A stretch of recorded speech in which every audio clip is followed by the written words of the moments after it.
ہجرت کی رات جب حضرت محمد صلی اللہ علیہ وسلم حضرت علی رضی اللہ عنہ کو اپنے بستر پر سلوا کے صبح ہوئی تو حضرت علی رضی اللہ عنہ حسب معمول نیند سے بیدار ہوئے۔ قریش نے قریب جا کر انہیں پہچانا، پوچھا محمد صلی اللہ علیہ وسلم کہاں ہیں؟ حضرت علی رضی اللہ عنہ نے جواب دیا، مجھے کیا خبر، میرا پہرا تھا، تم لوگوں نے انہیں نکل جانے دیا اور وہ نکل گئے۔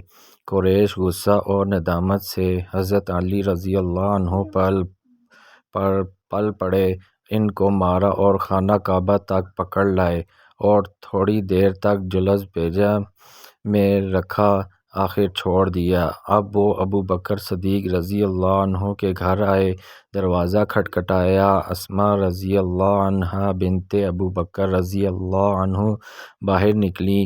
ابو جہل نے پوچھا، لڑکی تیرا باپ کہاں ہے؟ وہ بولی، باخدا مجھے معلوم نہیں۔ بس زبان و دراز چوکھو ابو جہل نے ایسا طمانچہ مارا کہ اسماء رضی اللہ عنہ کے کان کی بالی نیچے گر گئی اور کان سے خون جاری ہو گیا۔